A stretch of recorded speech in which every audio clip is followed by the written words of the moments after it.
Lara, let's start with, first of all, tell me what it was that drew you to MobLand. I think this project was so attractive because it had the stamp of Guy Ritchie. It already had Helen Mirren, Pierce Brosnan and Tom Hardy attached. And it's shot in London. And having just moved to London, there was something so nice on a personal level about going to work and doing my job and getting to come home and be with the family. So give me a little bit of setup. Tell me about your character, where she fits into all of this. In MobLand, I play Bella Harrigan. Bella Harrigan is the daughter-in-law of Conrad and Maeve Harrigan, played by Helen and Pierce. She is married to their son, who's played by Paddy Considine.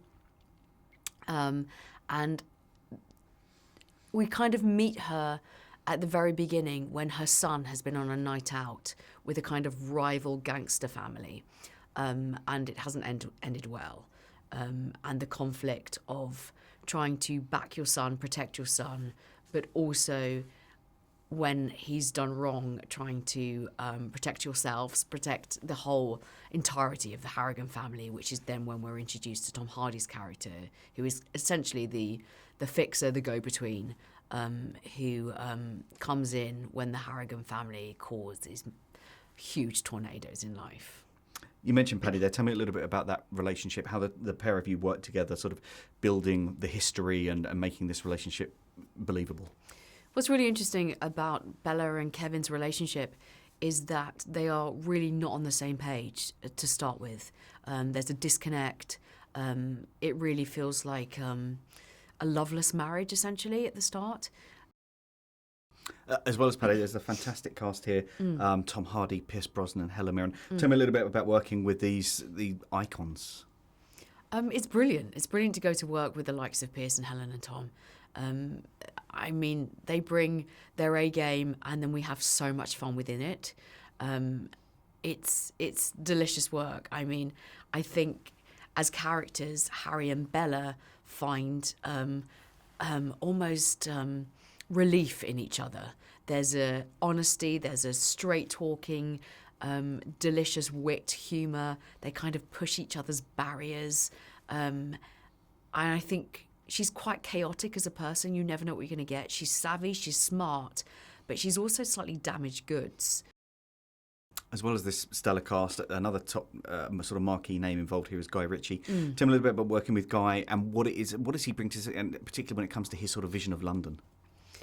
Guy gives you such a confidence. It feels like he knows why he's cast you, and then it's the freedom of, right, now you go and do what you've brought to the table.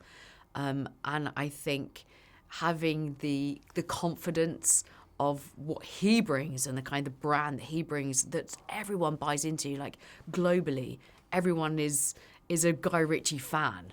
The response when you tell people that you're involved in a Guy Ritchie project, the appetite for his work is wonderful. And what I love about now watching episodes 1 and 2 is London. London is such a character in this show. It's such a character in Guy's work. And yet it has a global reach. It's really wonderful for the city. And me personally, I've just moved back to London, having lived in America for a number of years. And I'm really proud to be back and be British. And as we'd expect with a series like this, action-packed, do you get much action? And if not, is there any particular scenes or stunts you wish you'd been able to get involved with? I'd say Bella's more of a manipulator than an action hero. I think she could probably hold her own, there's no doubt. But she almost doesn't do that messy work. But there's some really fun sequences in the show, some of which I, as Lara, wasn't even privy to because my character wasn't involved in. So I'll be watching those as a punter, just like everyone else. I'm going to read this word for word just so I get it right. At its heart, it's as much a family drama as a crime series, with matriarchs, wives and mothers playing as important a role in the story as Godfather-style mob bosses and wayward sons. Did that feel like a breath of fresh air for the genre when you read the script and being on set? It's so wonderful that regardless of gender, you are given a complex, wounded, damaged, chaotic character to play. I think, as I say, regardless of gender, you're only ever as strong as your counterpart. So whether you're playing opposite another woman, another man, vice versa, it's nice to play tennis with people. And I think that's what's so lovely. You've got an ensemble of brilliant actors. It doesn't matter whether I'm in a scene with Helen, Pierce, Tom, Paddy or Joe Froggatt. It's delicious to work with the likes of that in that world.